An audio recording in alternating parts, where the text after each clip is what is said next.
Como yo suelo obedecer a los títulos, el mío es a partir del siglo XVIII y en el siglo XVIII voy a centrarme en un primer momento.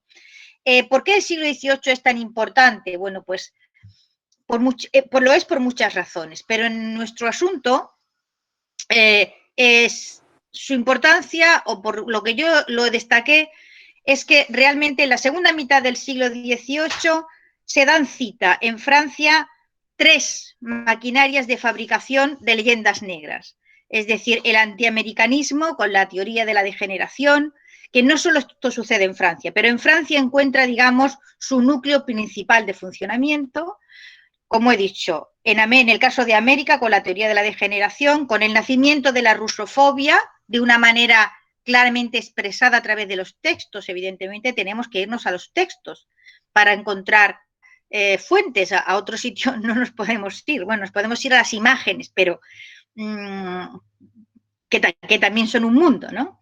Y la reescritura de la hispanofobia o de los argumentos de la leyenda negra, que fueron durante el siglo XVI y XVII fundamentalmente de tipo religioso, en el sentido de, bueno, pues el demonio del mediodía, los horrores con imágenes escatológicas, la hoja volandera, en la que se señalaban al duque de Alba comiéndose los niños, y tenía una virulencia, y sobre todo era como muy medieval, digamos, esa puesta en escena, y estaba acompañada de terribles imágenes. Tengo aquí, si lo encuentro, pero no lo encuentro, un libro que se acaba de publicar, que se llama La guerra de papel, en el que se recogen una buena cantidad de estas imágenes tremendas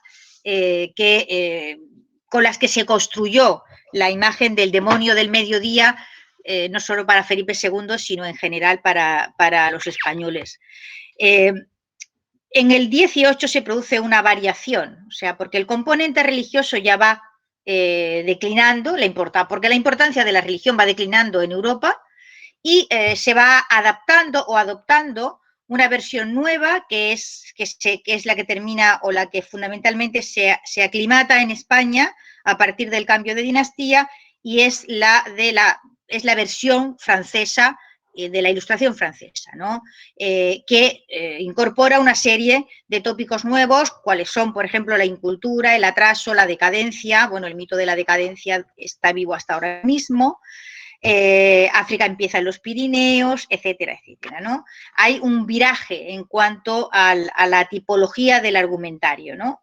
En realidad, ese argumentario de el carácter, digamos, inculto, atrasado, decadente, etcétera, etcétera, si uno se pone a mirarlo, pueden reducirse casi todos ellos en una suerte de inferioridad cultural y moral que está presente, digamos, en las 3 grandes construcciones de la segunda mitad del siglo XVIII en Francia, que son la rusofobia, la hispanofobia y el antiamericanismo con la teoría de la degeneración. Es decir, todos ellos son argumentos que vienen a explicarnos que los imperios que conviven con Francia, con una Francia que en el año 1763, con el Tratado de París, ha perdido completamente la Guerra de los 7 Años, que es una de esas grandes guerras mundiales.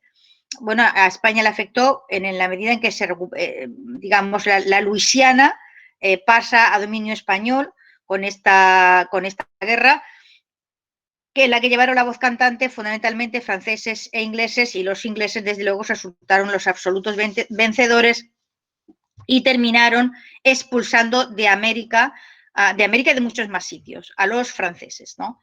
Entonces, es digamos, esa dualidad entre una Francia que ha perdido ya todas las papeletas en la carrera de los imperios, y un aparato cultural francés tremendamente poderoso, lo que va a propiciar que en esa segunda mitad del siglo XVIII se generen por parte de los intelectuales franceses más prestigiosos, y ahora veremos hasta qué punto esto afecta a textos enormemente prestigiosos, esos 3 argumentarios relativos a esos 3 imperios, 2 naciendo en realidad, y uno ya que viene de vuelta, que es el español, pero que está todavía bastante vivo, ¿no?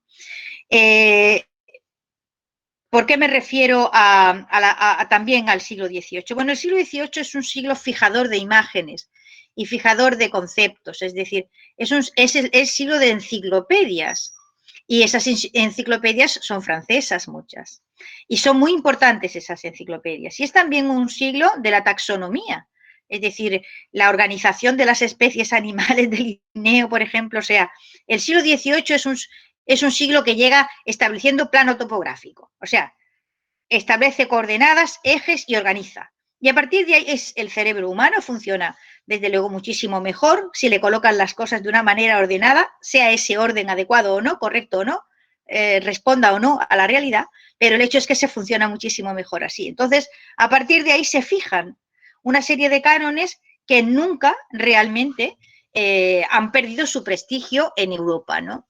Y muchos tienen que ver con España y muchos tienen que ver con Rusia.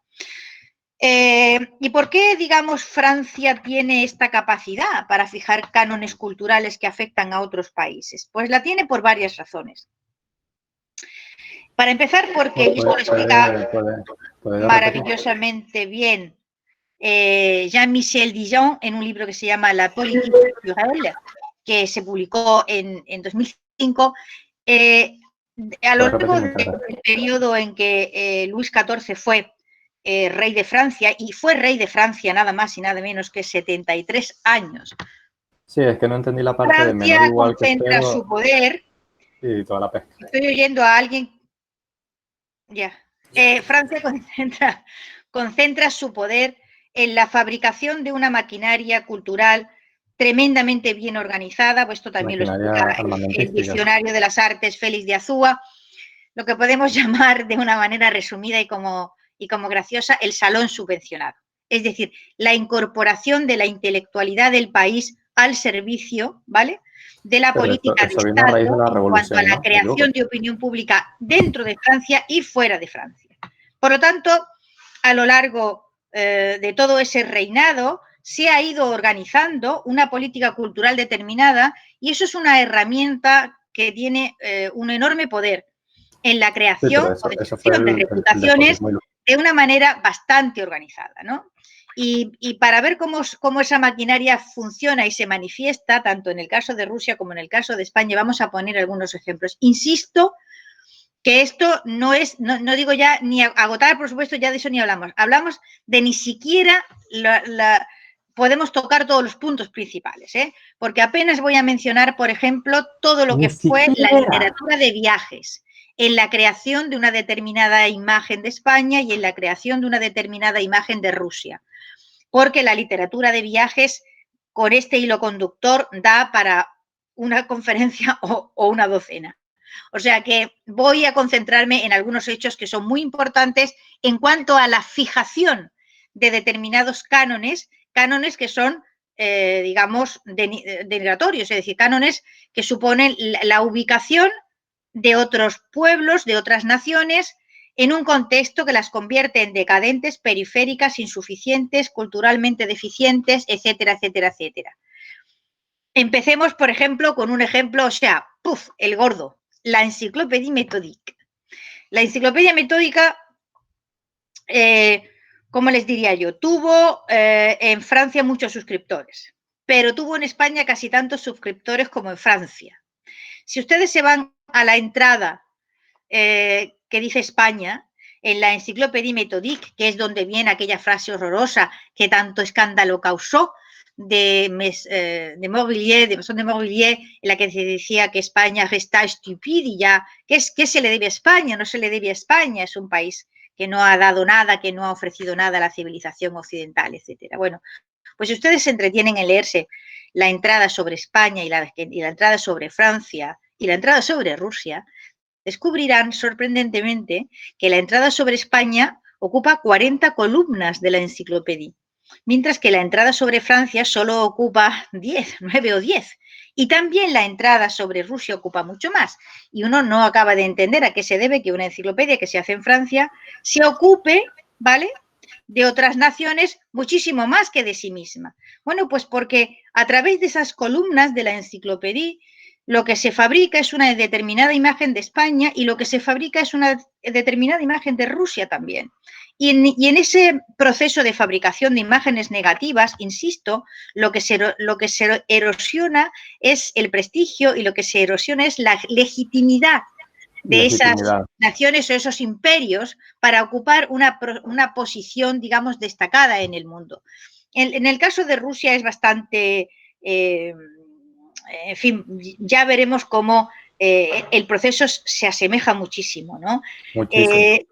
Pero lo que se ha producido ahora es que de las hojas volanderas que se repartían por los mesones y que se repartían en los templos protestantes y que iban por las calles y estaban llenas de imágenes escatológicas, en el caso de España hemos pasado a la literatura seria, o sea, a los textos serios, literarios o de tipo enciclopédico, es decir, ya no estamos en las hojas volanderas al estilo de Guillermo de Orange, ahora ya estamos en lo que podemos llamar textos completamente homologados y que además van a ser muy importantes porque la influencia de la enciclopedia metódica es muy importante, pero nos podemos encontrar sobre España exactamente los mismos tópicos repetidos en Voltaire y nos lo vamos a encontrar también en Montesquieu. Me van a permitir ustedes que lea un fragmento que aparece, no es el único, pero por poner un ejemplo, que está en el libro 8 de El espíritu de las leyes de Montesquieu.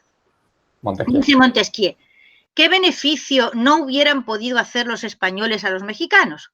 Tenían una dulce religión que comunicarles, en cambio llenaron sus cabezas con frenéticas supersticiones.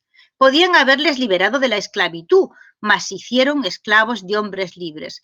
Podían haberlos desengañado en lo referente a sacrificios humanos y en lugar de eso los destruyeron. No terminarían nunca si tuviera que contar todo lo bueno que dejaron de hacer y todas las maldades que cometieron. Esto lo escribe Montesquieu en El espíritu de las leyes, que es probablemente una de las reflexiones legales de largo alcance que más influencia ha tenido, no solamente en aquel tiempo, sino que se sigue reeditando y se edita ahora. Es decir, todo esto acompaña, ¿vale?, a una construcción de imaginarios colectivos que se concentra en determinados países y que tiene unos intereses determinados. Vamos a continuar, por ejemplo, con el caso de Raynal, que es enorme. La influencia de Raynal en su publicación del Établissement des Européens dans les Indes, creo, el establecimiento de los europeos en las dos Indias, ¿no? La publicación es del año 1770. Raynal tiene el primer año, creo, 14 ediciones, y en menos de 2 años está traducido al alemán y está traducido también al inglés. La visión que ofrece de España y de su imperio es absolutamente espantosa, ¿no? Y tuvo una influencia tan grande como para ser una de las causas por las cuales se creó el Archivo de Indias, para intentar responder a la confluencia en la publicación de 2 libros que fueron fundamentales en la imagen que la Europa occidental construyó de España en la segunda mitad del siglo XVIII. Uno es el trabajo de Raynal y el otro es el de Robertson, el libro de Robertson sobre Historia de América. Porque, bueno, pues, digamos, por razones que ahora no vamos a entrar en ellas, en España se ha dejado de escribir historia de España del periodo Habsburgo y prácticamente también del momento contemporáneo del siglo XVIII. Pero esto no quiere decir que fuera de España no se escribe historia, se escribe y se escribe muchísimo, ¿no? ¿Desde qué punto de vista escriben estos autores franceses que están en el momento auroral de lo que se llama los hispanistas? En este momento se utiliza todavía una palabra francesa que es hispanisant. Estamos en el momento en que empieza a aparecer como figura homologada intelectualmente el hispanisant, que luego será el hispanista, y arranca una corriente que ya no nos extraña ver, pero que debería sorprendernos porque no existen francesistas ni existen britanistas, pero existen hispanistas y existen desde la segunda mitad del siglo XVIII. Así que el asunto merecería como mínimo una cierta reflexión. Me van a permitir que lea una cita de Ricardo García Cárcel en un texto suyo que se llama Reflexiones sobre el hispanismo. Y dice así: el hispanismo francés será hijo de un complejo de superioridad respecto a España y ese complejo se desarrolló en el siglo XVIII. Bueno, pues imagínense ese complejo de superioridad con respecto a España desarrollado en el siglo XVIII cuando se traslada a España con la nueva dinastía y cobra carta de naturaleza y empieza a vivir con naturalidad entre las élites intelectuales y políticas españolas. Esto explica muchísimas cosas que han venido después, ¿no? Esto ahora ustedes tienen que quedarse con ello y nos trasladamos a la versión de lo mismo, pero en el caso ruso, que es realmente muy semejante. Es decir, nos puede parecer que hay diferencias, pero no es más que es una maquinaria de erosión del prestigio y de erosión de la legitimidad. O sea, ¿qué es lo que se hace en la segunda mitad del siglo XVIII con Rusia en Francia por parte de la intelectualidad francesa? Pues por una parte, pero sobre todo, intentar justificar el hecho de que el imperio ruso, primero, no se va a consolidar. Segundo, no se va a consolidar porque viven en tal estado de barbarie que no es posible que tal imperio se consolide. Que el mundo de la profecía, en lo que al imperio ruso se refiere, es infinito en el caso francés. Y no aciertan jamás, es una cosa maravillosa. Es decir, uno lee las profecías con respecto a Rusia de Voltaire, las profecías con respecto a Rusia de Diderot, y se da cuenta de que cualquiera hubiera perdido su prestigio habiendo augurado semejantes catástrofes para lo inmediato, y sin embargo esto no sucede. Es decir, el prestigio, a pesar de que los pronósticos son catastróficos, pues permanece intacto, ¿no?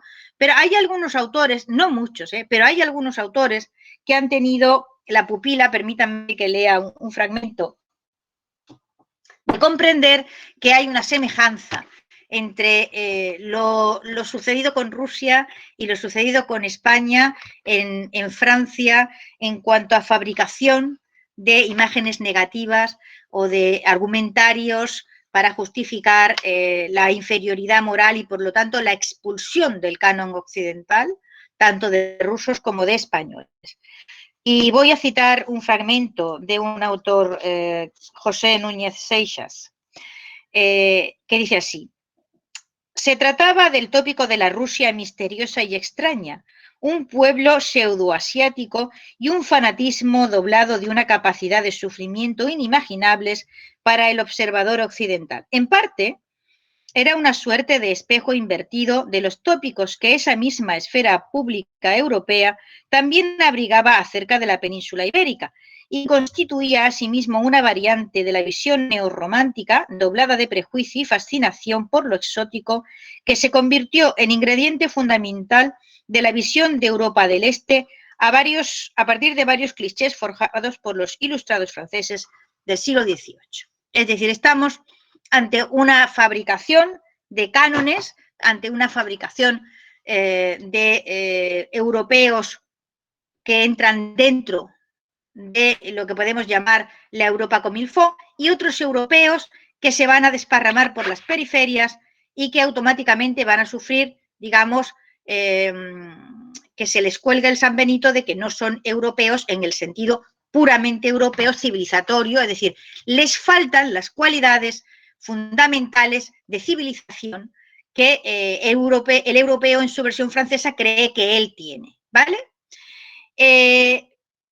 Y voy a la civilización, fundamentalmente. Es decir, la palabra civilización, por ejemplo, se populariza primeramente, hay que decir que esta palabra no existía hasta la segunda mitad del siglo XVIII. Es decir, es Richetti el que la utiliza por primera vez en una serie de publicaciones en la que aparece ya vinculada a Rusia, es decir, para decir que Rusia no tiene civilización. ¿Qué es la civilización?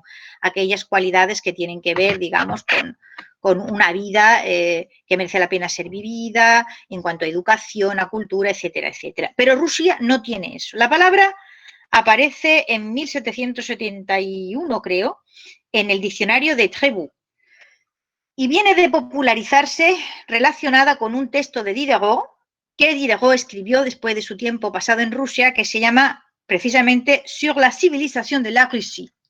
Y Sur la civilización de la Russie lo que dice es que en Rusia no hay civilización, para que resumamos y nos entendamos de una manera más o menos rápida. Es decir, la palabra civilización, que se populariza en Francia y que en poco tiempo alcanza el diccionario y que es exportada, porque estos textos fueron muy influyentes, al resto de la Europa occidental y llega al francés, y es una palabra que existe prácticamente en todas las lenguas europeas, surge vinculada a Rusia y vinculada a la idea de que esto es lo que no tiene Rusia, es decir, el resto de la Europa adecuada, céntrica, digamos, es civilizada y Rusia no es civilizada. Y entonces la palabra en sí arrastra a Rusia detrás.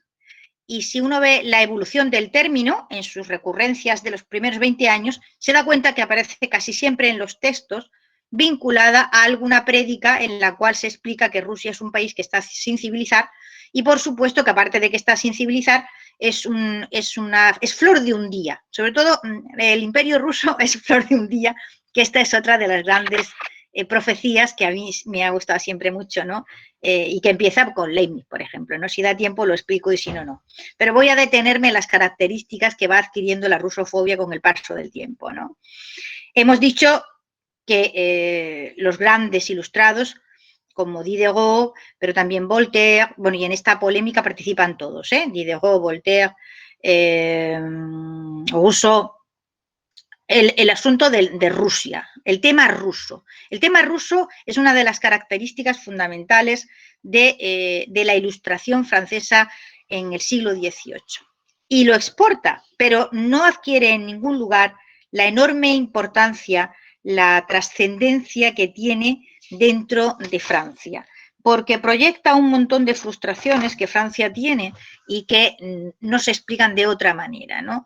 El asunto llega a unos extremos de ridículo en algunos sentidos, en algunos aspectos, y a mí uno de los textos, y yo les recomiendo que lean, porque está en internet, claro, está en la edición que se hizo en Ámsterdam a finales del siglo XVIII, nunca ha vuelto a ser editado, el texto con que el conde Shuvalov responde a la publicación del Voyage en Sibérie en 1761, que es uno de esos textos de viajes que yo he dicho, no voy a referirme a la inmensa literatura de viajes alrededor de España y de Rusia que se genera en la segunda mitad del siglo XVIII, ya tiene parte en la primera mitad y es espectacular durante todo el siglo XIX, ¿no? Porque esta obra, que es de un astrónomo, y es una historia muy divertida, Jean-Baptiste Chappe d'Auteroche, es un astrónomo que va a Rusia en 1761 a medir el tránsito de Venus, ¿no? Y esta obra recoge la experiencia de ese viaje y del tiempo que pasa en Rusia este señor d'Auteroche y se plasma en una visión de Rusia absolutamente catastrófica, desastrosa, como les diría yo, es un mundo de bárbaros y solo de bárbaros, ¿no? Y a este texto, una vez publicado, tuvo un éxito espectacular, es decir, el mayor éxito literario de Jean-Baptiste d'Auteroche es este viaje a Siberia, del que se hicieron montones de ediciones, pero montones. Estamos hablando de cifras de ventas del tipo de 200.000. O sea, unas cosas que para la época son tremendas. Imagínense si eso ha tenido influencia en la creación de determinadas imágenes en la opinión pública, ¿no? A este texto del Voyage en Sibérie respondió el conde Shuvalov con un texto en francés que apareció anónimamente, es decir, sin nombre, y durante un tiempo fue atribuido a la emperatriz, pero finalmente parece que es este conde. Y es un texto divertidísimo, porque claro, va comparando realidades y va desmintiendo simple y llanamente un montón de afirmaciones que hace nuestro buen amigo el astrónomo Auteroche. Es muy gracioso, ¿no? Hay una, por ejemplo, que a mí me gusta muchísimo porque para demostrar los niveles de barbarie en que viven los rusos y que no saben nada y que son un pueblo completamente analfabeto, pues se pone a explicar que cuando él se ponía a montar sus telescopios y sus cosas con el propósito de medir el tránsito de Venus, pues iba acompañado por los cosacos y entonces las gentes campesinas y tal le rodeaban y le miraban con un enorme interés, pobres infelices que no tienen ni idea de lo que son las máquinas ni de lo que son los telescopios y tal, ¿no? Y entonces Shuvalov cuenta que él en uno de sus viajes por Francia, en una aldea pequeña, y Shuvalov es uno de esos casi hombres del Renacimiento, ¿no? Escribe poesía erótica y al mismo tiempo tiene unos intereses científicos importantes, es un ruso muy, muy interesante. Y entonces está haciendo un viaje por Francia y le interesa el clima de una determinada región y lleva un anemómetro. Y entonces se pone a medir con el anemómetro en esa aldea francesa y los campesinos están a punto de romperle el anemómetro, los campesinos franceses, ¿no? Y entonces, claro, Shuvalov dice, bueno, pues que es que eran campesinos y no tenían mucha cultura, sean franceses o sean rusos. Quiero decir, a mí no se me ocurre pensar que por el hecho de que haya campesinos en una aldea a los que un anemómetro les resulte extraño y les mosquee el aparato, pues que toda Francia es una barbaridad, ¿no? O sea, hay que distinguir las cosas. Bueno, pues Otegos no hace esto, ¿no? Bueno, pues con esta construcción que ya viene, ¿vale? Llegamos a la gran crisis napoleónica, que es la primera manifestación, realmente no es la primera, ¿eh? O sea, el asunto de repartirse Rusia y irse a Rusia, yo le llamo la excursión rusa, ¿no? Y cada cierto tiempo hay una potencia en Occidente, en la Europa occidental, que decide que es facilísimo ir a conquistar Rusia. Y entonces lo intenta. Y entonces es muy curioso y muy divertido ver cómo sucede esto una y otra vez para pegarse el mismo batacazo sistemáticamente. Pero no pasa nada, o sea, aquí a nadie se le afecta el ego ni se le afecta la autoestima, ¿no? Esto venía de ocurrir antes de Napoleón. El primer reparto organizado que se hace de Rusia es después de la Gran Guerra del Norte. Cuando sucede la Gran Guerra del Norte, que los rusos que están aquí saben perfectamente a lo que me refiero, es el momento en el que, bueno, Rusia ya, por supuesto, va a dejar de existir porque no va a ganar la guerra y entonces con Suecia pues se ocupará todo el territorio. Y Leibniz es el encargado, siendo gran matemático, de establecer, digamos, los trozos de Rusia que le van a corresponder a cada uno. Pues esto se llama cazar la piel del oso. Lo del oso tendrá luego sus consecuencias, ¿no? Evidentemente el reparto de Lenin jamás se llevó a cabo.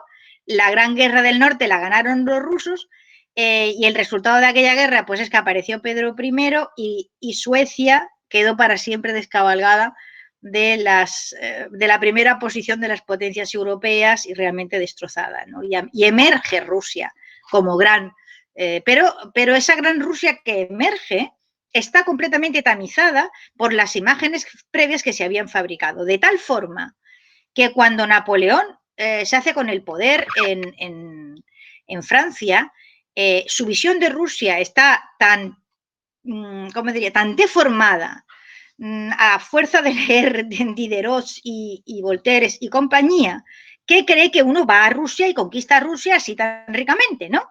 Y entonces va a Rusia con el mismo propósito para pegarse el mismo batacazo que luego también se pegará Hitler, ¿no?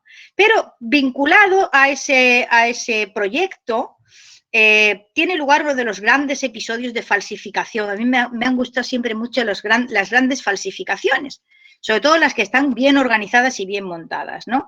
Y la del general Michał Sokołowski, polaco él, es una de esas grandes falsificaciones con un éxito fenomenal. Es la que se refiere al testamento de Pedro, ¿no? El testamento de Pedro es un documento, vamos a ver, es uno de los documentos que ha sido más veces editado en la Europa occidental, es decir, ¿qué es lo que dice el documento de Pedro? Bueno, pues abreviando muchísimo. Este general polaco dice haber encontrado un documento en ruso que se corresponde, mantenido en secreto, por supuesto una cosa ultra secreta, mantenido en secreto por los distintos zares, en el cual está el testamento de Pedro y algo así como la redacción de una especie de destino manifiesto para Rusia, que es el que va a marcar la política rusa, la política exterior rusa durante muchísimo tiempo. Es decir, Pedro como el gran ¿cómo diría yo?, héroe fundador, zar fundador, es el que le va a dejar a Rusia escrita en su testamento cuáles van a ser las líneas maestras de su política exterior, ¿no? Bueno, este documento fue tenido, por cierto, o sea, hasta la segunda mitad del siglo XIX no empezó a ponerse en duda que fuese verdad, o sea, que fuese una falsificación. Evidentemente es una falsificación, ¿no? Esto ya está fuera de duda, es una falsificación.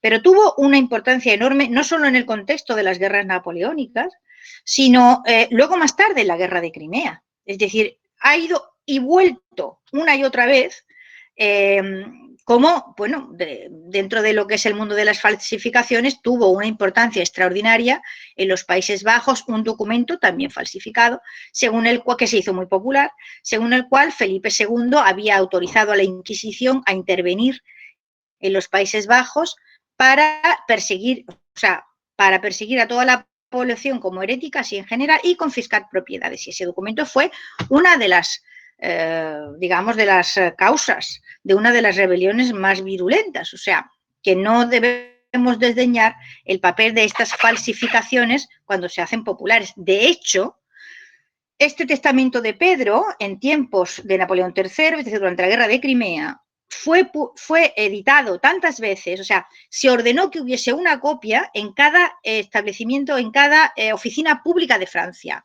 en todas las oficinas de correos y en todas las oficinas a las que acudía público. Es decir, fue impreso miles de veces para animar a la población a sentir hacia los rusos desprecio y horror, ¿no? Y lo mismo que estamos hablando de Francia, ya en el contexto de la guerra de Crimea, se amplía a más. Es decir, la visión, de hecho, la guerra de Crimea es el momento álgido, el momento más espectacular hasta la Guerra Fría de rusofobia industrial.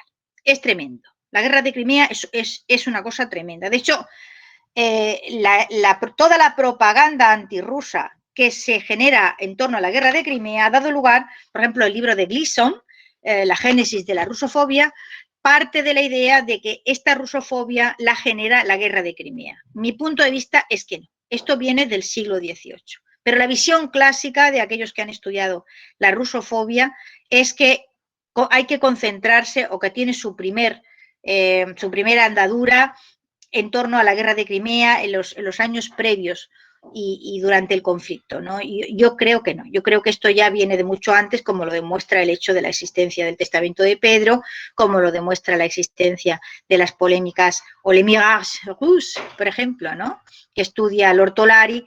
Es decir, hay evidentemente ya asunto desde el siglo XVIII y por las razones que creo haber explicado, ¿no?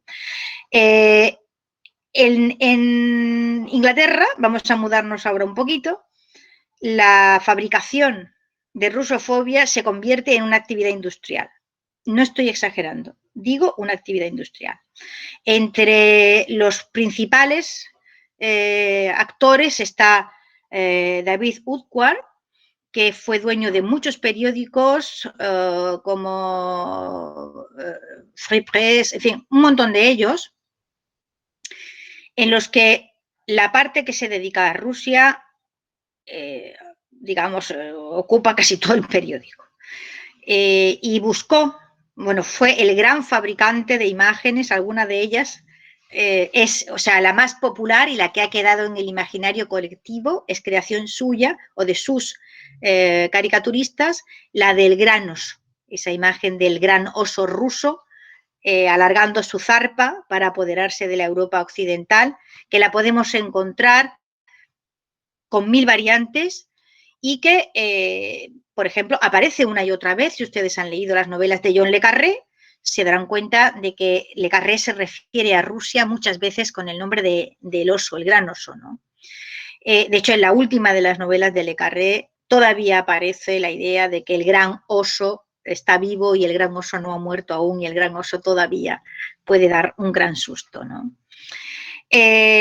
Y como en todas las grandes fabricaciones de argumentarios negativos, hay falsificaciones. Y otra vez asistimos a un episodio de falsificación. A mí este me fascinó especialmente y por muchos motivos, pero la falsificación de Almas muertas de Nikolai Gogol es un texto en inglés de una bajeza moral difícilmente alcanzable. Es decir, se coge el texto de Gogol, se cogen de él fragmentos, otros se manipulan, se introducen párrafos que no están en el original y se presenta a la opinión pública como algo que un ruso ha escrito, ¿vale? O sea, estamos en el testigo presencial.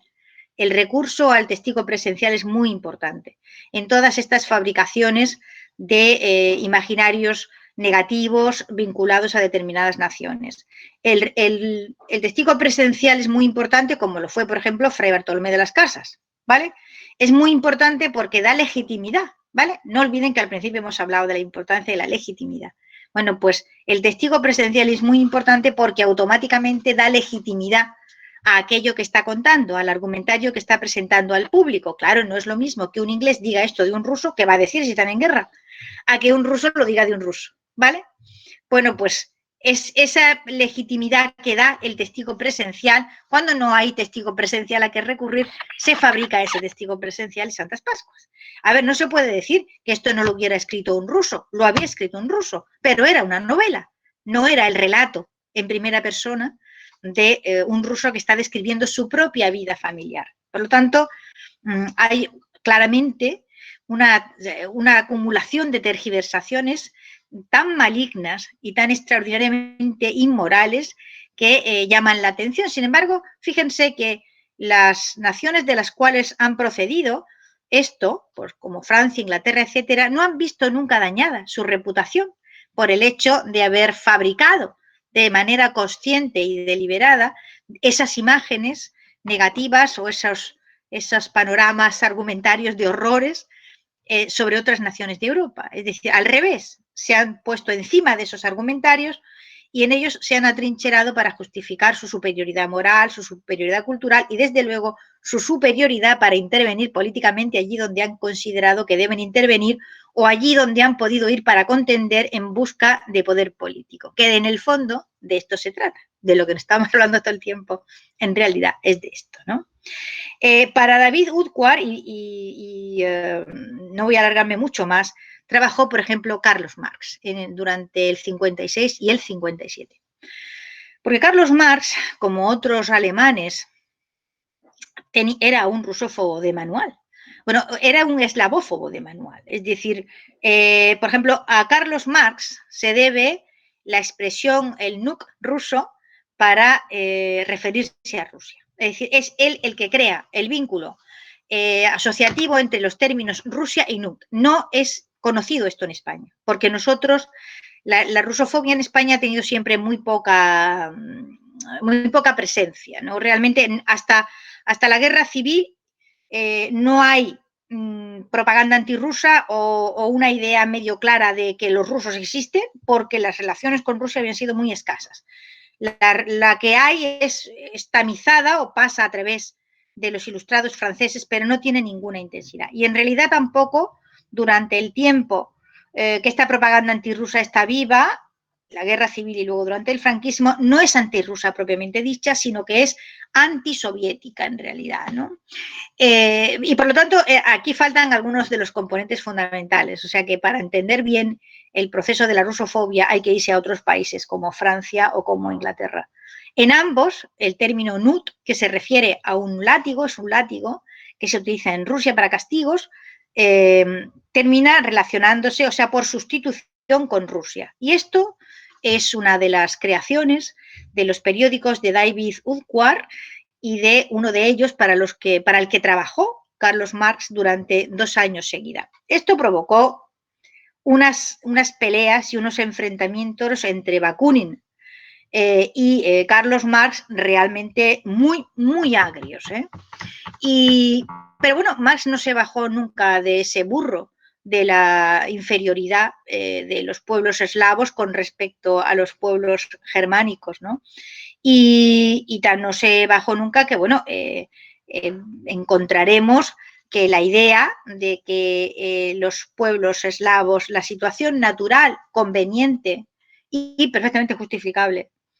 Para estos pueblos eslavos es el ser esclavos, es decir, ya en el comienzo del siglo XVIII el racismo comienza también a dibujar un mapa de los pueblos según sus distintas características raciales, en el que los eslavos están, como los españoles, en la periferia, porque son razas mezcladas, los españoles porque se ven mezclados con los semitas y con los judíos y con los árabes, y los rusos, ¿vale? Porque también tienen un componente tártaro, etcétera, etcétera, o sea, asiático. Y la alusión se hace muchísimas veces. O sea, la palabra esclavo, que existe también en español y en francés, en inglés, etcétera, procede de eslavo. Es decir, el término latino, por ejemplo, si nos referimos a las lenguas latinas, como el español, el francés y el italiano, el término latino, que era servus, va dejando de utilizarse en la baja latinidad y en la parte, digamos, en el siglo VI, VII, VIII, para ser sustituido por eslavo.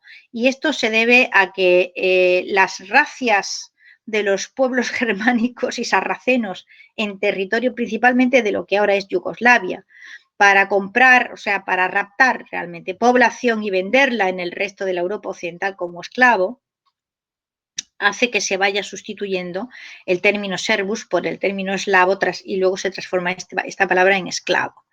Bueno, en la teoría del racismo, esta es una de los chascarrillos más habituales. O sea, los eslavos en realidad como están bien siendo esclavos. Ese es su destino natural y aquel que les debe corresponder. Luego Hitler hizo de esto una auténtica, en fin, no sé cómo llamarlo porque no encuentro palabras, pero en fin, se justificó de esta manera. Él otra vez vamos para conquistar Rusia, ¿no? Otra vez vamos a conquistar Rusia porque claro, como estos no sirven para nada y son un pueblo tan bárbaro y tal, pues esto es cosa de 5 minutos y otra vez, bueno, pues vamos a Rusia y volvemos de Rusia con el rabo entre las patas y es un clásico, ¿no? Pero es un clásico reiterativo, es decir, y no vamos a entretenernos en esto, pero si se ponen ustedes a mirarse despacio las características de la crisis de Crimea-Ucrania en 2017, verán que responden nuevamente a esa fórmula de autoengaño que consiste en que se puede intervenir a los rusos cada vez que se parece que están un poco debilitados, a ver qué se les puede quitar, ¿no? Y a ver cuánto nos podemos repartir para luego descubrir que es imposible, ¿no? Esto ha ocurrido una y otra vez. A ver, la versión moderna de esto, y con esto voy a ir acabando, no ha dejado de existir. Cada 3 minutos, yo lo recuerdo, por ejemplo, en la crisis del proceso, la aparición cada poco de la intervención de los rusos, o sea, y los servicios secretos rusos y los hackers rusos, ¿no? Ahora la rusofobia tradicional pues se ha concentrado en Putin y en la nueva, digamos, en el nuevo Estado, ¿no?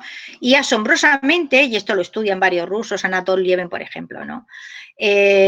Asombrosamente, cuando acaba el Imperio Soviético, o sea, cuando acaban las dictaduras comunistas y la URSS como tal, y era el momento en que muchos rusos pensaban que ya, como los españoles en la transición, ¿no? Que ya se iban a homologar y se iban a convertir en unos europeos normales.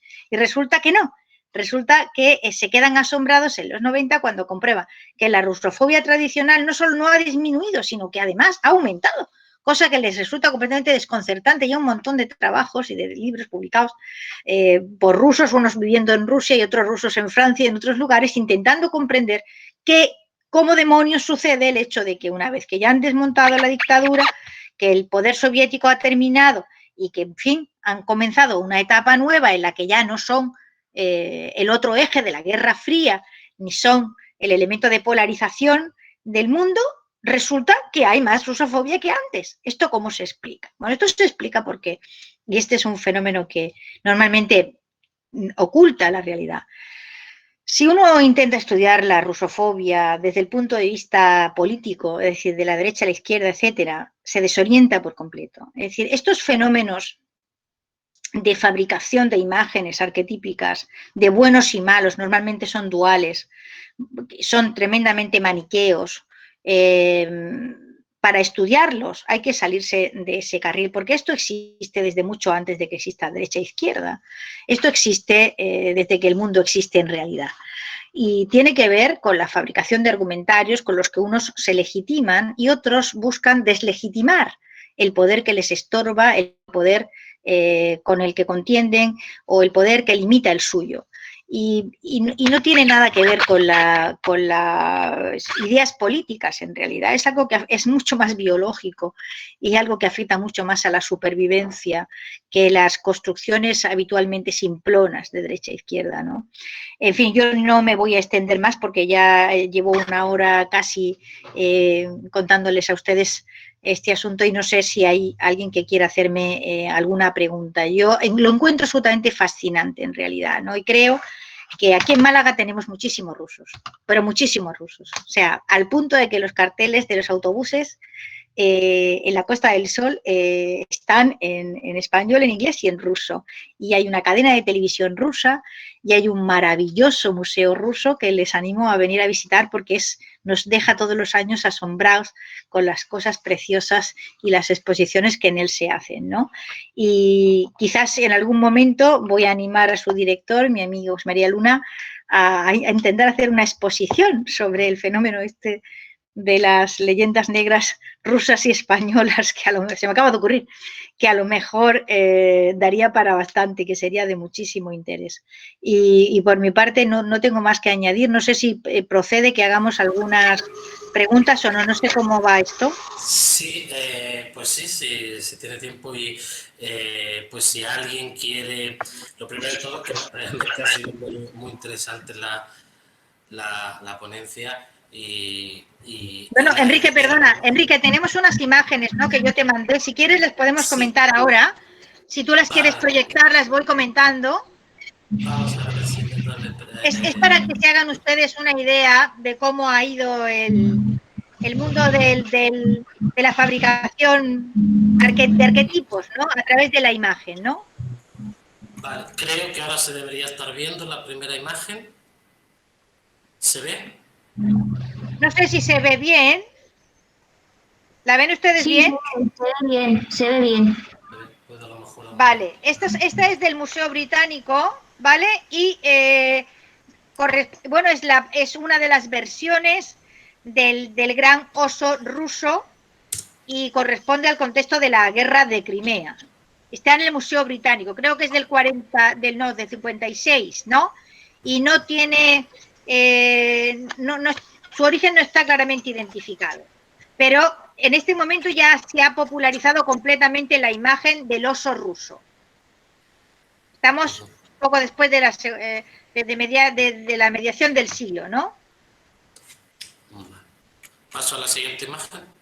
Sí. Esta es más antigua. Esta es del 91. Esta es una grosería absolutamente espantosa y representa a Catalina, ¿eh? Y fíjense bien, o sea, la he explicado ahí para que se entienda, por si no se ve ella muy claramente, ¿no? Y está Catalina inclinándose sobre el Báltico, ¿vale? Con un cañón hincado en sálvase a la parte, que pone Potenkin, y ella se está haciendo pipí encima de una vacinilla que es la del Imperio Otomano. Dense cuenta de la falta de estética total, ¿no?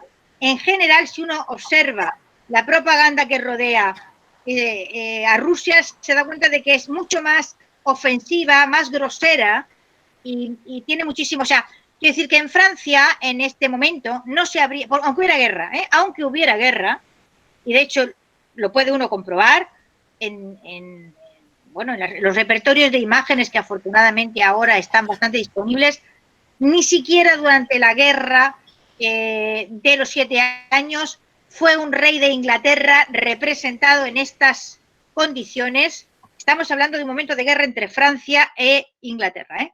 Nunca fue un rey inglés representado de esta forma en Francia, pero la zarina sí, O sea, la zarina así se la puede representar de esa forma, ¿no?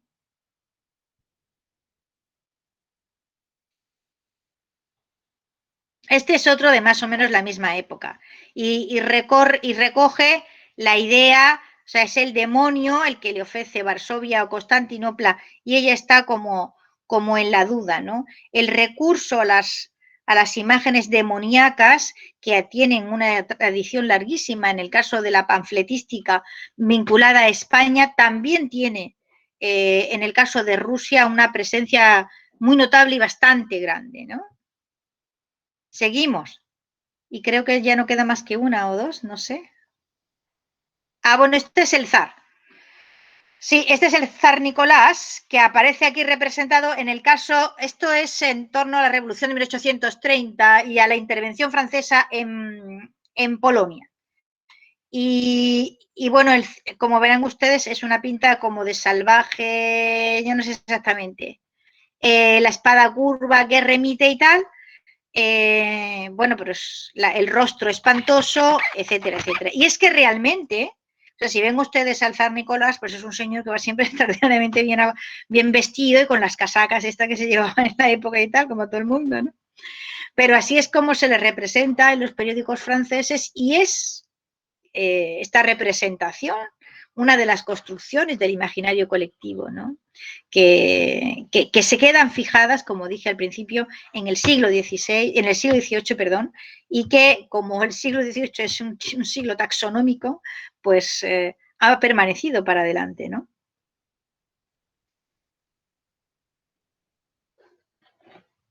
Creo que eran todas las imágenes.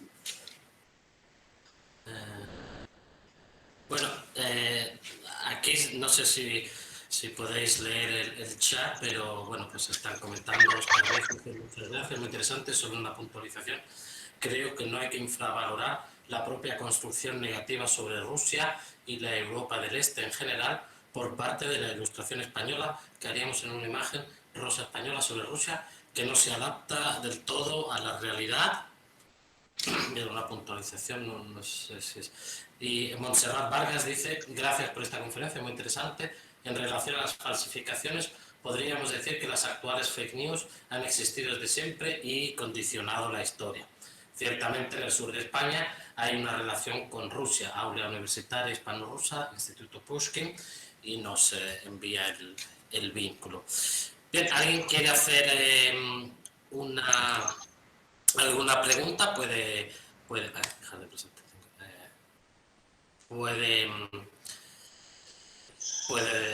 activar su micrófono si quiere que sea oralmente o si quiere escribirla y que la leamos, pues como prefiera.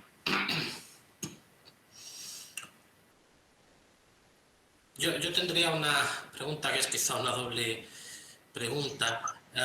Primero, ¿cómo se puede distinguir realmente lo que podríamos llamar leyenda negra, que ya he mencionado que, bueno, quizá el término ni siquiera sea del todo exacto, pues no hay que pensar que sea una leyenda así como algo vago, sino que realmente es algo sistemático, pero esa leyenda negra, ese ataque sistemático para transferir esa visión negativa de lo que y que afecta principalmente pues a España, a Rusia, a Estados Unidos quizá, ¿no? Lo que comentaba, de lo que pueda ser la propaganda negativa o los estereotipos negativos que cualquier pueblo puede tener de sus vecinos, de todos sus vecinos, o de cualquier otro pueblo con el que esté en guerra, ¿cuál sería quizá esa principal diferencia? Y a lo mejor una doble pregunta a eso sería, ¿por qué o qué causas hay o cómo hay naciones productoras, digamos, de leyenda negra y otras receptoras, como Francia, Alemania, Inglaterra principalmente, han creado esas leyendas negras, pero parecen no haberlas sufrido y sin embargo hay países que están condenados a ser receptores de leyenda negra y quizás no a producirla, no tan eficazmente una ¿no? Pues será... Pues Enrique, porque en el momento en que tú fabricas un estereotipo, ¿sabes? En el momento en que tú fabricas un cliché, resulta extraordinariamente difícil moverlo de su sitio. Es decir, y te voy a contar mi caso, por ejemplo, lo primero que yo aprendí de Rusia, ¿vale? O sea, cuando yo me di cuenta que Rusia existía, pues yo me di cuenta que Rusia existía leyendo un libro de esos de adolescentes que le había escrito un catedrático catalán, se llamaba Repollés, y que a través de una serie de personajes históricos, ¿vale? Pues, ¿qué te digo yo? Conocíamos Grecia a través de Pericles, Milciades, tal. Conocíamos Roma a través de Escipión Africano, Julio César, tal. Bueno, y entonces, ¿cómo conocíamos Rusia? Pues a través de Pedro y el viaje de Pedro, ¿vale? Y la anécdota que se nos contaba sobre Pedro, lo digo porque yo esto, como en su momento se me fijó en el cerebro, hice todo lo que pude para averiguar si la anécdota era cierta o la anécdota era falsa, ¿vale? Y lo que contaba era que Pedro había ido a Holanda y Pedro había ido a ver, bueno, lo primero que te contaba es que Pedro había hecho un gran viaje por la Europa occidental en busca de conocimiento para comprender la ciencia y los inventos de Occidente, porque él venía de un país en el que no había nada. Punto primero. Nunca me contó que uno de los intentos de Pedro era buscar aliados en su lucha contra Constantinopla, o sea, en su lucha contra el Imperio Turco. Razón por la cual no fue a Francia, claro, porque Francia era en aquel momento un gran aliado del Imperio Turco, y por lo tanto Pedro fue viajando allí donde pensó que podía encontrar alianzas que facilitaran su progreso hacia el sur. Esa es, digamos, hombre, un detallito que tampoco está mal que lo sepamos, ¿no? Pero es obvio. Y luego la anécdota, que es terrible, cuenta cómo va Pedro a visitar el faro de Urk, en Flevoland, con el rey de Holanda. Y entonces está el rey de Holanda encantado con aquel faro, que es para él una obra de ingeniería estupenda, y explicándolo todo, lo bien que está el faro. Y ya está el faro un poco harto de tanta estupendez, y le dice, bueno, pero el faro es estupendo, sí, pero lo importante en un país, en una nación, es que los reyes manden y los súbditos obedezcan. ¿A usted le obedecen sus súbditos? Y entonces el holandés dice, hombre, a mí sí, claro, mis súbditos me obedecen. Dice, pero ¿le obedecen como me obedecen a mí? Pregunta Pedro. Y dice el holandés, sí, bueno, yo creo que sí. Entonces están en lo alto del faro y detrás hay dos cosacos que están con el rey, o sea, que están con el zar. Y los llama, Pedro dice, vosotros, saltad. Y entonces los dos cosacos se cuadran y se tiran al mar sin más, a matarse en los arrecifes. Eso es lo primero que yo sé de Rusia. ¿Vale? A partir de esa imagen arquetípica es muy difícil, ¿vale? Que uno la pueda atravesar, y de hecho la tiene que atravesar con un enorme esfuerzo, porque es simple, es como de cuentos, es blanco y negro, no tiene matices, ¿entiendes? Entonces, es esa simplificación. Primero tú dices, ¿cómo podemos distinguir? Pues yo te puedo facilitar algunos clichés. El primero es la simplificación de la realidad, ¿vale? A blanco, negro, bueno, malo, claro, oscuro. Eso es un dato. El segundo dato es la fabricación industrial. Es decir, cuando tú te encuentras que hay una factoría, hay una producción continuada de textos e imágenes que están constantemente enfocados a la denigración. Esto es básico. Es decir, por ejemplo, en la leyenda negra española, en el caso de Italia no hubiera podido fabricar ella sola todo el entramado de la leyenda negra, porque lo que Italia manifiesta es ese malestar, ¿no? Eso decía, ¿cómo podemos distinguir la mala uva que nos tenemos siempre los vecinos y esta cosa, ¿no? Bueno, pues lo que tú te encuentras es esa fabricación de un cierto malestar y un cierto tal. Pero Italia no produce industrialmente argumentarios negativos. Eso no nos lo vamos a encontrar hasta que comienzan en el siglo XVI las guerras de religión y el conflicto en los Países Bajos y con Inglaterra. Es decir, en ese momento empieza la fabricación industrial. Y esa fabricación industrial la vemos en el caso de España y también existe en el caso de Rusia. Y la puedes ver si empiezas a acumular publicaciones y te das cuenta que hay no una, ni dos, ni 10, hay cientos de publicaciones. Y publicaciones de formato barato, ¿vale? O sea, encaminadas a fabricar opinión pública. Claro, para eso hay que ponerse a estudiar, porque lo que tú te encuentras generalmente ya son esas imágenes fabricadas. Y luego es muy difícil que alguien se tome la enorme molestia de ponerse a desmontar las piezas e intentar atravesar esas cortinas para ver la realidad que detrás de eso se encuentra, ¿no? No sé si he contestado tu pregunta. Sí, muchas gracias. ¿Podría preguntar una cuestión o intervenir? Hola, Ana María, me encanta verte. Gracias. El privilegio es el nuestro, el escuchar. Solamente quería explicar que a lo mejor el asunto de la rusofobia tiene un origen un poco anterior, no lo sé.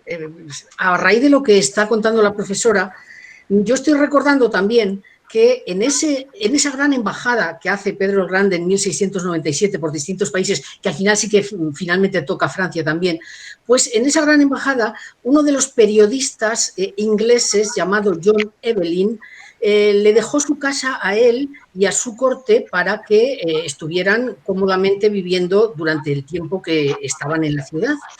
Y los compañeros de Pedro con Pedro destrozaron absolutamente la casa y los muebles, de manera que cuando llegó el pobre John Evelyn se quedó pasmado de la rudeza de sus invitados y como anfitrión escribió contra la barbarie de incluso el zar y todos sus secuaces y séquitos. Es decir, que bueno, que a veces esa virulencia con la que Iván el Terrible había tratado incluso a su propio hijo, que mata con sus manos en el siglo XVI, parece que ya hace desarrollar una cierta rusofobia que a mí me parece que va a continuar, como muy bien dice la profesora. Pero quería contar lo de John Evelyn porque es un periodista que además tuvo después muchas repercusiones en otros ámbitos del conocimiento, pero que se quedó sin casa porque se lo destrozaron todo, los compañeros de Zar y Zar en una de las cenas. Bueno, yo tendría que verificar este asunto de John Evelyn, como me ocupé de verificar la anécdota de Pedro, porque esta anécdota que acabo de contar, y se me ha olvidado decirlo, es falsa. Es decir, la anécdota de Pedro en el faro de Urk, en Flevoland, diciéndole a sus cosacos que salte, es falsa. Y es falsa porque no pudo Pedro ir con ningún rey holandés a ese faro por la sencilla razón de que en 1697 no había rey. No había rey. Así de simple. Entonces, no sé, yo tendría que tardé mucho tiempo en descubrir que la anécdota es falsa y cuáles son sus características. Y en el caso del periodista inglés, pues tendría que investigarla también. El hecho de que se publicara en la prensa inglesa no supone ninguna garantía, ¿no? Y el hecho de que nos parezca horrible y monstruoso lo de Iván y este asunto, bueno, vamos a ver, no hemos condenado para siempre jamás a los ingleses por el hecho de que Enrique VIII matara a varias esposas, ¿no? Es decir, mató a varias y sin embargo esto nos sigue pareciendo lo más normal del mundo y los ingleses nos siguen pareciendo igual de estupendos. Y sin embargo, cuando en los mismos hechos suceden en otro sitio, adquieren un carácter, ¿vale?, de magnificación absolutamente estratosférica. Es decir, esto ya tiñe a toda Rusia, esto ya afecta a todo el país y además para siempre. Es decir, no hay salvación, nunca hay salvación. Es decir, una vez fabricado el argumentario de la superioridad moral y de la inferioridad moral, todo cuanto sucede, eso es un cliché, se estudia en antropología fácilmente. Es decir, tú tienes un prejuicio en la cabeza, todo lo que encaja dentro del prejuicio entra, lo que no te encaja dentro del prejuicio es rechazado. Y entonces, a partir de ahí, el prejuicio se alimenta a sí mismo, encuentra argumentos siempre y al revés. Es decir, no hay nunca motivos para superarlo, ¿no? Sobre todo cuando quienes tienen esos prejuicios han alimentado su autoestima con esos prejuicios. Es decir, no hay ningún interés en la superación de ese estado de cosas en quienes... o sea, ¿qué es lo que pensaba un francés? Bueno, y de hecho lo dice Tocqueville, ¿no? ¿Qué es lo que pensaba un francés de contemporáneo de Tocqueville? Pues pensaba que los rusos eran como con taparrabos, pero en plan asiático, y que allí no sabían nada y que tenían que ir los ilustradores franceses a enseñarles lo básico, porque es que es una gente, un estado menesteroso de ignorancia, una cosa terrible, ¿no? Y esto bueno, hay un fragmento de Tocqueville que es fantástico, dice, no, es que los franceses son educados así, o sea, se les ha educado, sus intelectuales y sus clases letradas les han educado para magnificar la influencia francesa en el mundo de tal forma que creen que es que ellos son los que han llevado la civilización al resto del mundo. Y esto lo dice Tocqueville, ¿eh? Y bueno, pues evidentemente si tu ego nacional está alimentado con esos mimbres, pues es lógico que tú no tienes ningún interés en que te bajen de ese burro, claro, ¿por qué vas a quererlo, no? Gracias. A ti, María, Ana María.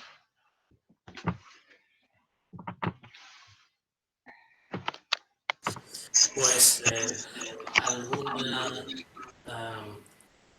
bien, aquí PJ, que no sé a qué se corresponde, solo salen las iniciales, ha escrito una pregunta.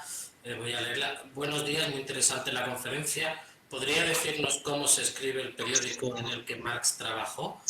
Y el relato de viaje donde un conde ruso expuso la situación francesa. Muchas Vale, gracias. te lo voy a escribir. Espera un segundo. Lo voy a escribir, que va a ser mejor que el dueño, digamos, de periódicos para el que él trabajó, no solamente es periódico que yo te voy a decir, ¿vale? Pero si buscas información sobre este potentado inglés, vas a encontrar muchísima sobre su relación con Carlos Marx. Se llamaba David. Uno de los periódicos se llamaba, te estoy hablando de memoria, ¿eh?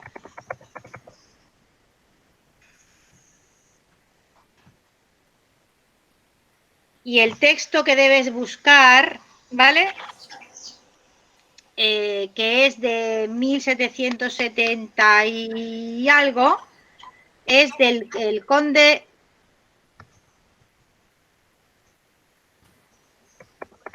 ¿vale? Y es la respuesta al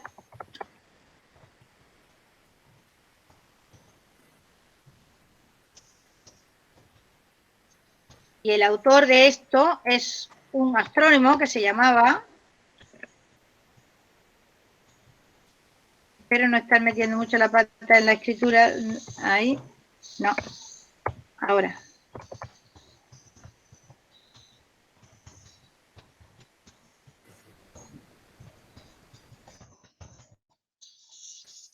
¿Vale?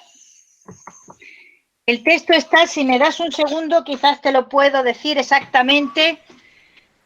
Que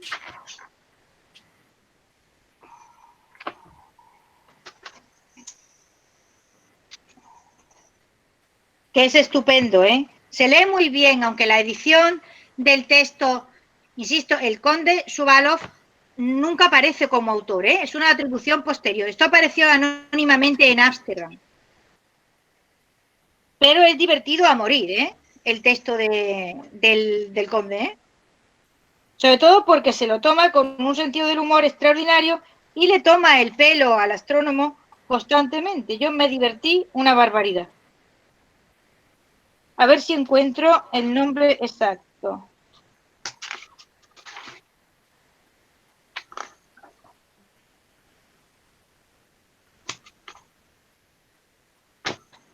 Aquí está. Lo voy a copiar. ¿Vale?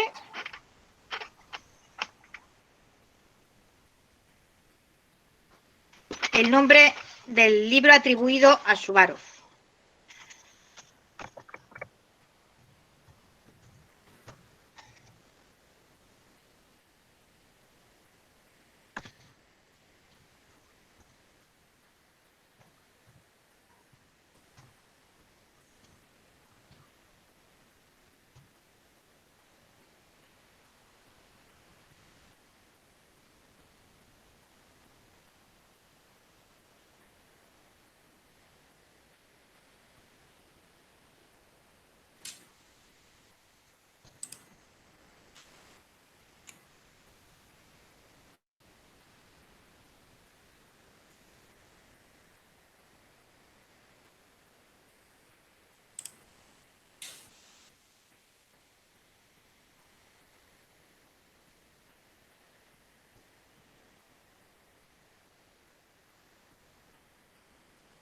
¿vale? Sí. Sí, si colocas, está en Google Books, si colocas en el buscador universal de todas las cosas esta secuencia, Examen du mauvais livre superhumain imprimé intitulé Voyage en Sibérie, te aparecerá este texto que te digo que no tiene desperdicio, ¿eh? Sí, está uno en vena de reírse porque el conde es verdaderamente estupendo, vamos, estupendo. Yo me enamoré totalmente de Shuvalov a partir, y luego me di un montón de cosas de él porque es uno de esos rusos cosmopolitas y, en fin, estupendos, ¿no? ¿Alguna pregunta o comentario?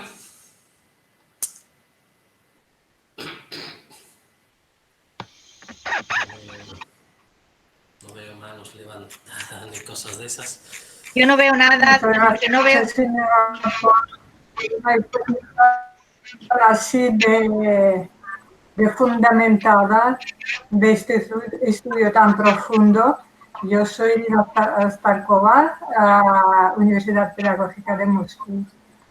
Y tan solo quería agregar una cosa, que la figura de Pedro el Grande para muchos, que para mí también es una figura negativa. También tenemos opiniones y opiniones. Sin embargo, muchas gracias por este enfoque nuevo que he oído de usted en la conferencia. A mí no me ha llegado el sonido bien del todo, no sé si muy entrecortado, ¿no? Creo haber No lo he oído bien. ¿Vale? No se ha oído bien. Soy profesora Irina Starkova de la Universidad Pedagógica de Moscú y les estoy agradeciendo esta profunda conferencia, pero también quería agregar que... Dígame. No la estoy oyendo, dígame por favor. Que para muchos rusos, y yo entre ellos, la figura de Pedro el Grande no es una figura positiva. Para mí tampoco. Y yo que soy hija de dos profesores de historia. He oído mucho de mis padres, yo misma también, y lo estoy viendo como una figura negativa. Una de las razones es el hecho de haber perdido mi país una tercera parte de su población después de su reinado. Los pantanos de San Petersburgo, las guerras, entonces hemos perdido mucha población. No puedo verla. Y, no puedo verla. Y otra cosa. No puedo verla. No puedo verla. Vale, vale. Ahora sí. Ahora sí. Y dígame, por favor, Elvira, para usted el cosaco, ¿qué es? El cosaco, ¿qué es para usted? Bueno, los cosacos son, digamos, es un grupo, es que tengo una cierta, a decir, un pueblo que se movió durante una etapa larga, seminómada. No, estuvo... pueblo no es. Pueblo no es. Era... No, pueblo no es. Son una etnia, un pueblo, esclavos, un grupo de gente capturados y mandados a las confines de la imperia. Total, que no es un pueblo, no es ningún pueblo. Los rusos afincados en los confines del imperio, tan solo. En su momento se lo quedará en la frontera, defendiendo la frontera del Estado. Total, que no es ninguna etnia separada, independiente. Igual de rusos como yo. No estoy diciendo que sea independiente, estoy diciendo que tuvieron un carácter móvil y es muy difícil caracterizarlos por algo concreto, toda vez que eran grupos con características bastante distintas y ni siquiera geográficamente se les puede ascribir a una zona determinada, pues estuvieron durante mucho tiempo, como dice usted, en un territorio amplísimo. Para los occidentales las distancias rusas son en general bastante inconcebibles y se nos va un poco la onda cuando intentamos poner en relación las enormes distancias en que los rusos se mueven con las que nosotros estamos acostumbrados. Pensamos, Madrid, Barcelona nos parece una barbaridad y luego te das cuenta de que entre cualesquiera dos ciudades rusas, bueno, pues atraviesas. Yo he viajado en el Transiberiano hasta Siberia y atravesé 8 usos horarios y tuve que reajustarme el cerebro para poder comprender el asunto de las distancias tal y como un ruso lo comprende intuitivamente, ¿no? Porque está acostumbrado a moverse con ellas, ¿no? Por lo tanto, la idea, pero vamos, lo que alguien piensa cuando se dice un cosaco, lo que se piensa es un soldado del ejército ruso que va normalmente a caballo y lleva unos gorros tremendos y baila divinamente. Esto es lo que un occidental, o sea, un español medio, piensa si uno le nombra la palabra cosaco. Es decir, no piensa nada que sea muchísimo más complejo. No, yo estaba preguntando respecto a una persona. Sí, señor, pero yo le estaba preguntando a usted, que es una persona extremadamente. Estaba preguntando yo a usted, que es una persona muy ilustrada. A sus ojos, el cosaco será otra cosa, no lo que se imaginó en español medio, ¿no? Lo que yo iba a decir que el cosaco no era ninguna etnia en el territorio nacional. Simplemente un ruso huido de su dueño, un antiguo esclavo. Bueno, sabía que hablaban una lengua que no era el ruso. ¿Vale? No, hablaba es decir, que dentro de la denominación cosaco, dentro de la denominación cosaco, eso engloba muchísima gente diferente, ¿eh? Es decir, hay otras gentes que no son propiamente rusos o de lengua rusa. No es ninguna etnia. Pero sí tienen ese carácter de guardadores de frontera, por igualito supuesto. La lengua rusa. No, el caso es que los esclavos huían de sus dueños, huían a diferentes confines del imperio. Algunos, la política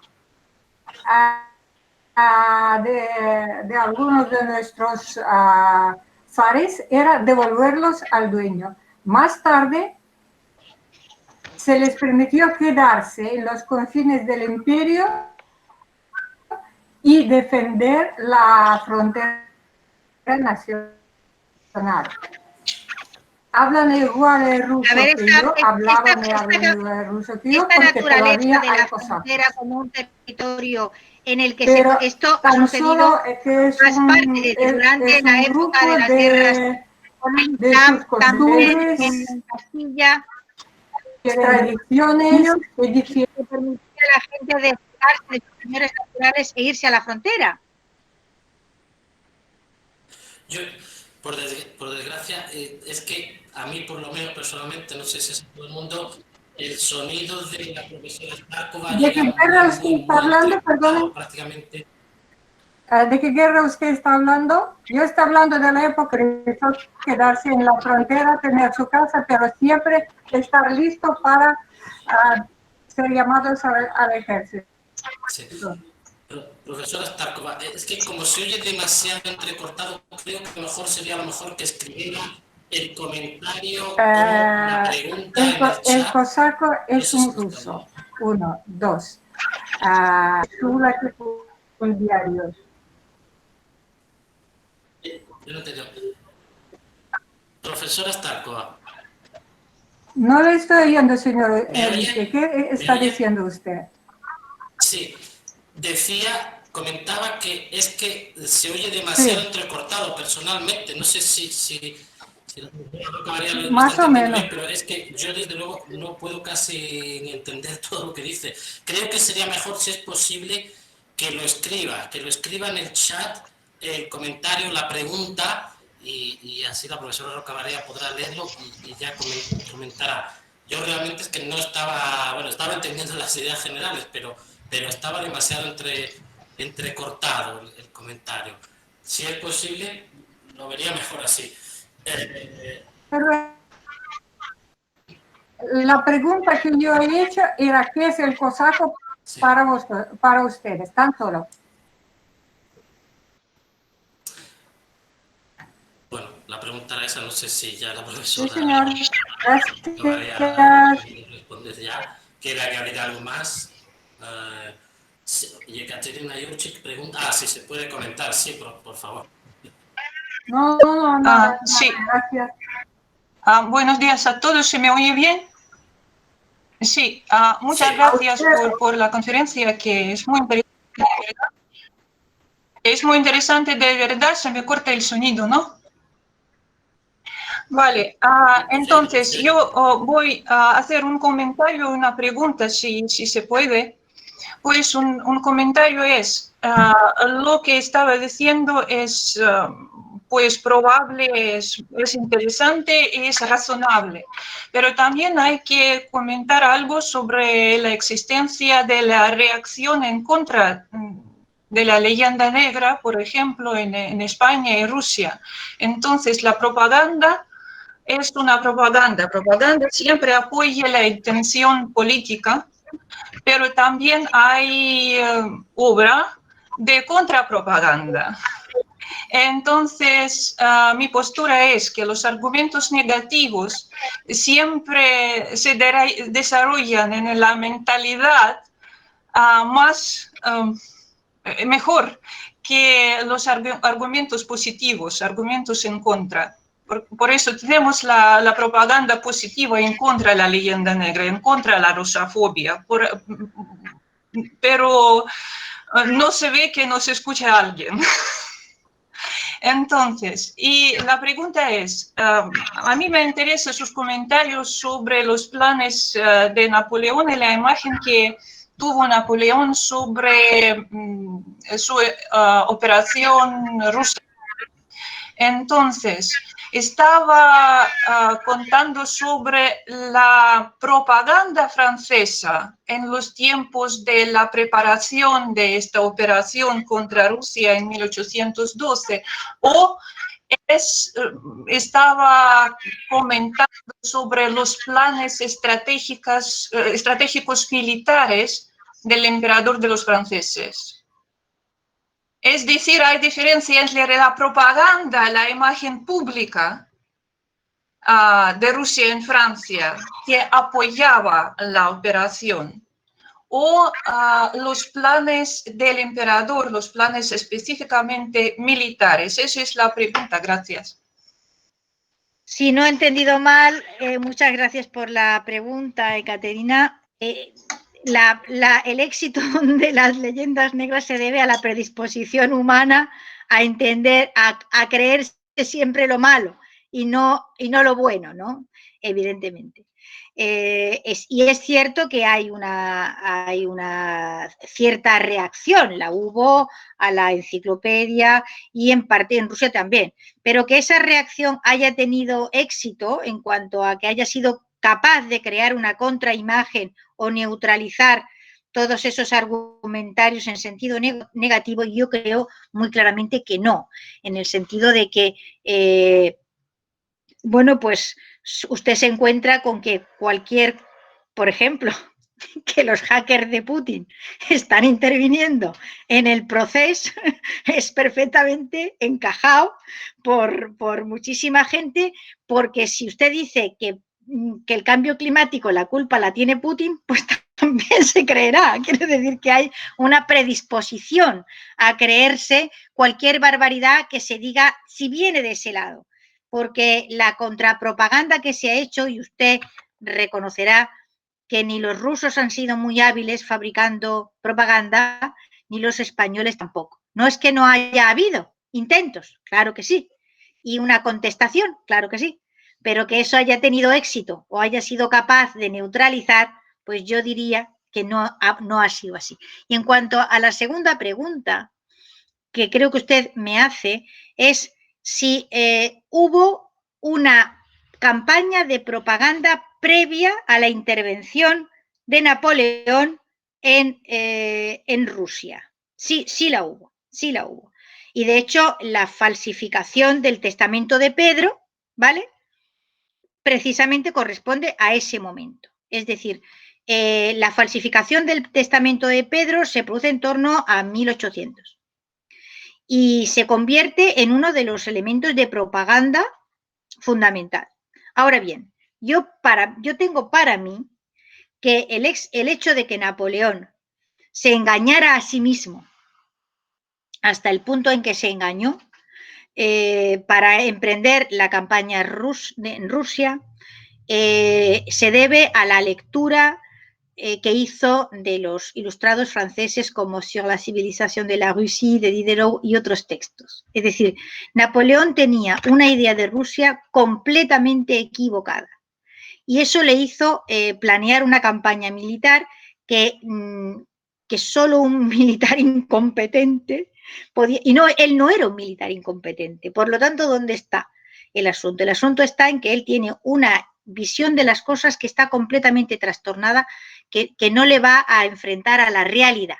En este sentido hay que decir que Rusia ha servido para salvar a Europa de dos grandes tiranías. La primera, la de Napoleón, porque si Rusia en un extremo y España en el otro extremo no contrarrestan la expansión napoleónica, hubiera sido, o sea, los ingleses solos no hubieran jamás ganado esa guerra.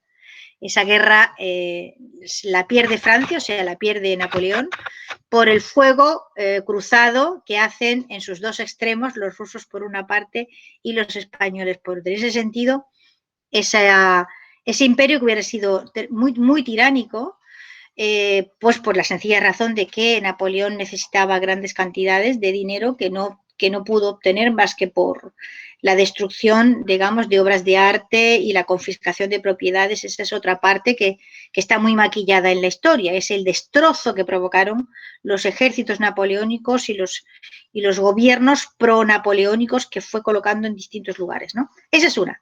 Pero luego a Rusia se debe, sin duda alguna, el hecho de haber sido invencible para Hitler. Es decir, ¿qué hubiera sido de la Europa occidental si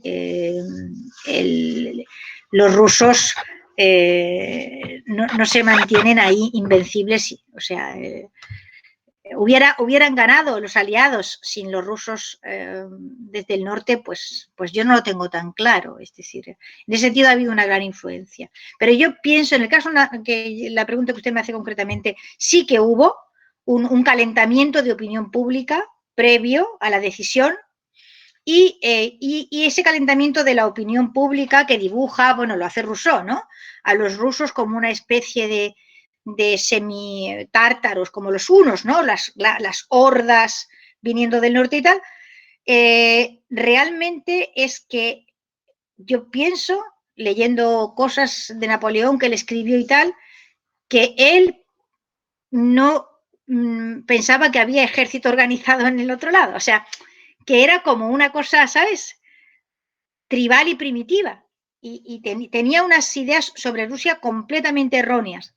Y eso le llevó a cometer el enorme error de intentar la invasión de Rusia, insisto, siendo un militar competente. Es decir, cuando un militar competente se engaña a sí mismo hasta ese punto, pues hay que pensar que esa construcción mental que se ha hecho tiene un fundamento. Claro, Napoleón, ¿cómo iba a dudar de Diderot?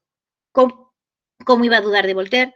¿O cómo iba a dudar de que lo que le decía Rousseau era cierto? No podía, ¿entiendes?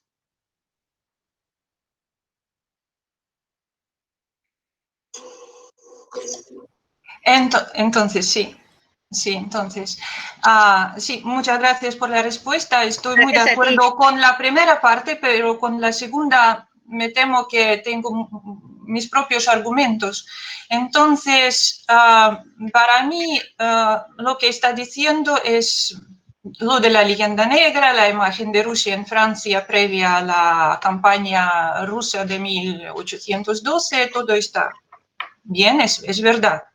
Sí, pero los planes, no estoy de acuerdo que Napoleón tuviera una idea equivocada de potencial militar ruso, no, porque ya había la experiencia militar en las contiendas militares con los rusos durante muchos años. El Tratado de Tilsit, el Tratado de Erfurt, previas de la campaña, cuando Rusia se convirtió en una aliada triste de Francia imperial, eso había sido una experiencia para Napoleón y la invasión a Rusia fue bien preparada, con muchos recursos militares. Entonces, la decisión para invadir a Rusia fue tomada en circunstancias políticas de la Francia imperial muy peculiares. Entonces, sí, no tenemos mucha información sobre el proceso de la toma de tal decisión, pero mi postura es que hay diferencia entre la imagen pública de propaganda en los tiempos previos a la guerra y los planes precisos de la campaña militar, bien calculada. Lo que Napoleón no tuvo éxito en Rusia es, pues, su falta estratégica, su falta militar. Sí está vinculada con su imagen de Rusia. Puede ser, pero no, según mi opinión, yo diría que no estoy segura. Eso es, pero es una opinión. Gracias. Yo no puedo decirte más que lo que he dicho es una opinión también. Quiero decir que no puedo valorar qué era lo que realmente Napoleón pensaba. El hecho evidente es que fracasó. Esa es la realidad. El hecho es que fracasó. Y si fracasó realmente es porque midió mal sus fuerzas y cometió errores, si no hubiera triunfado. Entonces, ¿de dónde proceden esos errores o esas ideas que él no fue capaz estratégicamente de valorar de una manera correcta? Porque uno va a la guerra para ganar. La guerra no es una competición deportiva. Lo importante no es participar. La guerra es ganar. Y si uno va a una guerra y es derrotado, es porque una de dos, o ha valorado mal al enemigo o se ha valorado mal a sí mismo. En alguna parte tiene que estar la equivocación, ¿no? Yo en este caso tengo la sensación, pero no solo por Napoleón, sino por las veces, como he dicho, que bueno, cuando la Gran Guerra del Norte, o sea, el reparto de Rusia organizado después, o sea, durante el transcurso de la Gran Guerra del Norte y que se le encarga Lenin, la excursión napoleónica, luego la de Hitler, luego, o sea, hay como una reiteración de cada 50 años o más o menos, hay un intento de estos y posiblemente esto se justifica porque la idea que se tiene de Rusia se aproxima muy poco a la realidad y entonces se tiende a pensar que es un enemigo mucho más frágil o que es muchísimo más fácil la conquista del territorio y la realidad demuestra que no. Es decir, la realidad hasta el momento presente ha demostrado que no. Pero el error se está cometiendo cuando acaba la Gran Guerra del Norte, en 1670 por ahí, ¿no? Bueno, pues 1600, ¿qué? Cuando aparece Pedro. La Gran Guerra del Norte, la Gran Guerra del Norte terminó en 1721. Pues más a mi favor, es decir, el asunto insiste una y otra vez. Cuando tú hablas de la Gran Guerra del Norte, ¿a qué guerra te refieres? Entonces había dos guerras del norte, una de Suecia, entonces era más temprana que la Gran Guerra del Norte, pero cuando en Rusia estamos hablando de la Guerra del Norte, hay solo única Guerra del Norte, la de Pedro I, gran emperador. Entonces, es una mitología un poco histórica de Rusia. Emperador Pedro es grande, entonces se hizo a Rusia una potencia europea, una gran potencia europea. Lo que es verdad es, se convirtió en Rusia en imperio, y el título del emperador de Pedro no querían reconocer las otras grandes potencias, por ejemplo, España. España no quería reconocer el título de emperador al Pedro I, a pesar de todas victorias, de todas batallas y de la gran influencia de Rusia en la Europa de Este. Entonces, es también algo para pensar. ¿Eso es rusofobia? No, es la rivalidad entre las potencias, y la propaganda es una cosa que hay que surgir en tal situación. Entonces, evidentemente toda situación de conflicto por el poder genera automáticamente una campaña de creación de opinión pública. Eso es casi irremediable. Yo creo que ha ocurrido siempre en la historia del mundo, pero normalmente esas propagandas viven durante el tiempo que dura el conflicto y luego tienden a desaparecer.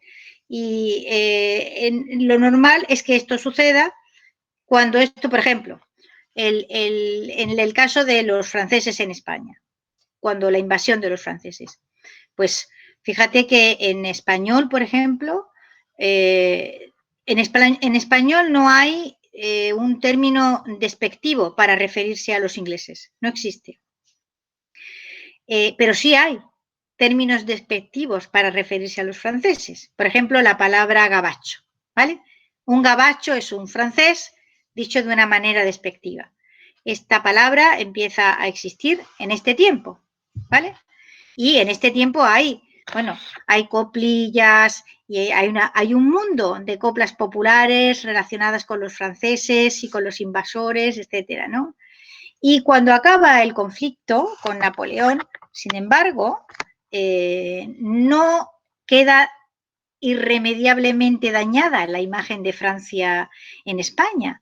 Quiero decir que se sigue estudiando francés en la escuela, se siguen leyendo los autores franceses, los españoles siguen yendo a Francia a completar estudios y, ¿entiendes? No se produce una demonización generalizada y para siempre. Aquello tiene un momento virulento en el conflicto y después decae y no se mantiene. Quiere decir que usted ya no se encuentra publicaciones antifrancesas 20 años después de acabado el conflicto, ¿no? O sea que estamos hablando aquí, en este caso, de la creación de imágenes que se fijan, ¿vale? Y que quedan de una manera arquetípica plantadas en el imaginario colectivo y que es muy difícil moverlas de ahí, ¿no? En el que unos pueblos, pues, de la Europa occidental, o podemos decir del mundo cristiano, tienen una imagen muy favorable y otros no la tienen. Creo que estaremos de acuerdo en que esto existe, que hay unos pueblos en Europa occidental, naciones, occidental y no occidental, digamos en el mundo cristiano, hay unos pueblos que tienen una imagen muy positiva, muy favorable y otros que no. Y si queremos comprender esta realidad, pues tenemos que estudiar cosas que quizás no son bonitas de estudiar, pero que es necesario comprender. Entonces, estoy muy de acuerdo, pero también hay que estudiar los usos y abusos de las fobias. Eso es. Sin duda. Bueno, la verdad que esto es muy interesante y por suerte da para mucho más, así que a ver si en la sesión de mañana pues también se puede continuar un poquito más. ¿Hay algún comentario más? ¿Alguna última cosita? Si no, dos cosas. Bueno, lo primero, yo querría tal y como se haría si estuviéramos presencialmente, no estuviéramos en esta situación, pues finalizar dándole un aplauso a la ponente, a la profesora Roca Barea, por su magnífica exposición. ¿Vale?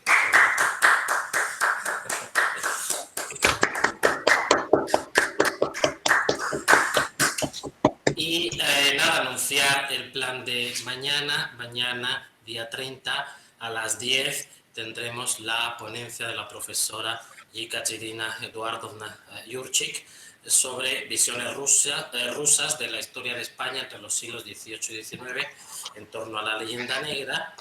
Y posteriormente, a las 12, tendremos la mesa redonda dedicada a estas visiones negras y rosas de la historia, en las que participarán como ponentes principales pues María Elvira Roca Barea, Yekaterina Eduardovna Yurchik, José Luis Villacanes Berlanga, Alfredo Álvarez Guerra y Natalia Vasilievna Antonova.